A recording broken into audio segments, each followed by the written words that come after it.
بسم الله الرحمن الرحيم، والصلاة والسلام على أشرف الخلق أجمعين، سيدنا محمد نبي الأمة من اتبع هداه إلى يوم الدين.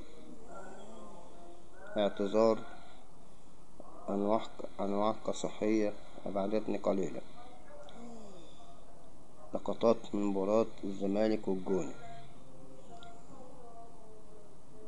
ناهيك التحكيم في هذه المباراة يرتقي إلى الجنايات،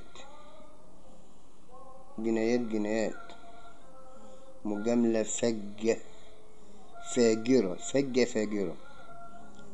يعني في الدقيقة 43 الشوط الأول المهاجم جوه صندوق جوه خط 18 لنادي الزمالك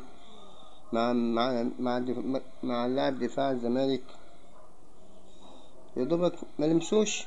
لاعب الزمالك وقع جوه ال 18. الحكم لحقه وحسب فاول له، لحقه حسب فاول. سبحان الله. حسام عبد المجيد طلع كورة شرسة بالعنف، تاكل قوي، ولا انذار ولا فاول. ايه ده؟ ايه الفجر ده؟ احتساب ضربة حرة مباشرة على حارس المرمى، ما يلمسش لاعب الزمالك، وانذار بدون وجه حق. يقول لك كلكم ومعلق المباراة عمال يمجد الزمالك عايز القمة قبل القمة. الزمالك بيدافع عن ايه مش عارف قبل القمة. الزمالك مش عارف قبل القمة.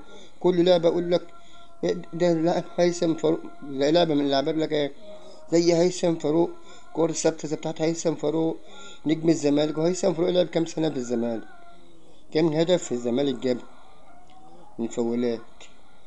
ايه دي المعلق ده؟ ايه الفجر ده؟ اتنين لعيبة تلعب الكرة برجلها اعتراضا على قرار التحكيم في كوبانزا والتاني، ومفيش انذار ولا اي حاجة.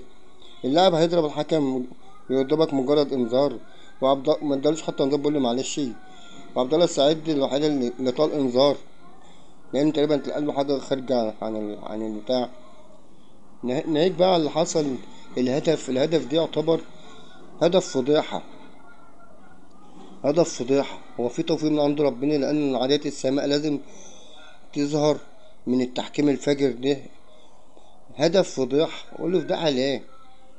لعيبة الجونة ماسكة الكورة 3 دقايق قبل ما تجيب الجون، وعاملة الزمالك طحونة من اليمين للشمال ومن الشمال يمين، وعملية نقل الكورة 3 دقايق لما خلوا جمهور الزمالك يصفر في المدرجات. لعبوا جمهور الزمالك بثولهم الرعب، ماسكين الكورة.